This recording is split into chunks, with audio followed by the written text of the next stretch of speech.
Listen, everybody. All right, our last contestant for the Survival of the Wittiest contest is my good friend. Please welcome to the stage, Thomas Pickett. Keep it going for beer going. Woo! How many people are drinking tonight? Love talking to drunks. Don't drunks always have something to say and everything you need to know? They're always like, dude, I gotta tell you something. You're like, what? What is it? I'm drunk. Thanks, jackass. Why don't you tell me something I need to know? I just puked on your shoes. Touche. And I love asking people if they're drinking tonight because it's always the same thing. It's always, woo!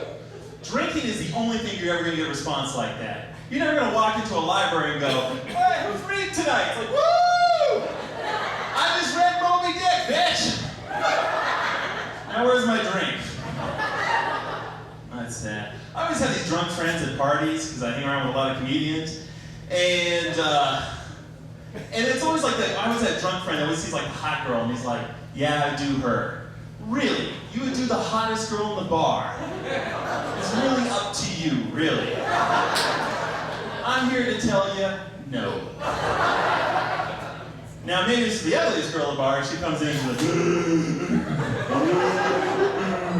he's like, yeah, I do her. Go ahead. That's sad. I always have friends with bad eyesight too. They're so wasted. He's always like, man, the girl's checking me out in the corner. I'm like, what girl? That girl in the corner. Dude, that's a coat rack. Well, I'm gonna hang my hat on that. Stupid friends. I just had this friend that got back from vacation. He just got back from Carnival. And it's like, has this ever happened to you that somebody gets a cold sore and then they just put their finger on it and then they just talk like nothing's going on? He's like, yeah, I just got back from Carnival. I brought back tons of stuff. I see that. I'm gonna let you in on something. This ain't hiding it. This is pointing to it. And it's saying that you're dirty. It's not a cold sore, it's a mouth hurry.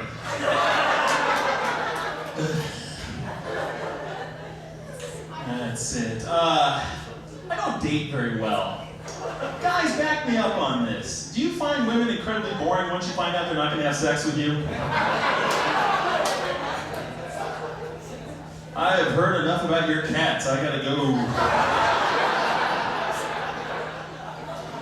When they find us incredibly boring once we find out that we have no money. You know, you're hanging out in your mom's basement and she's like, I gotta get the hell out of here.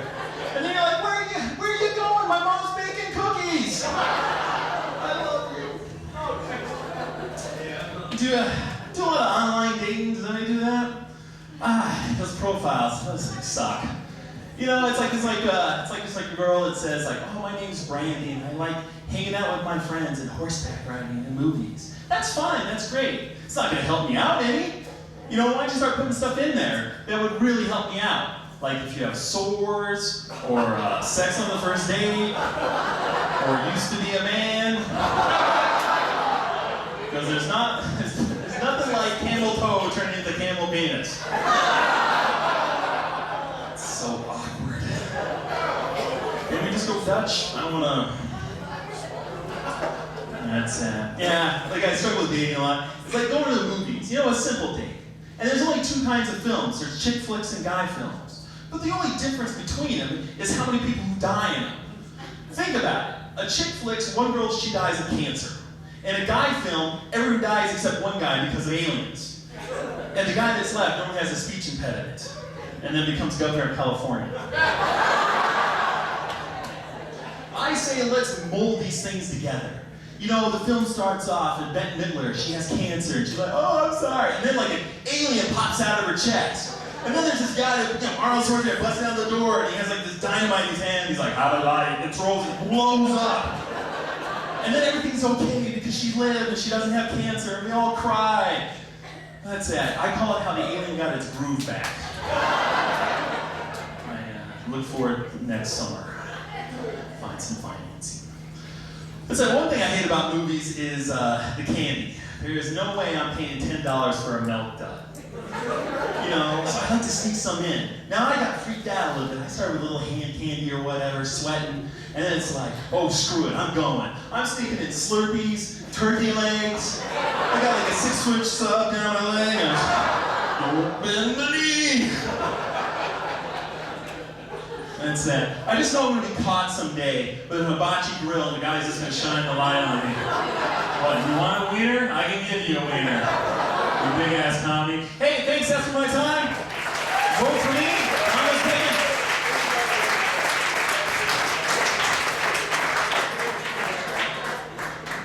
Thomas Pickett, ladies and gentlemen. That's awesome. You did the Nixon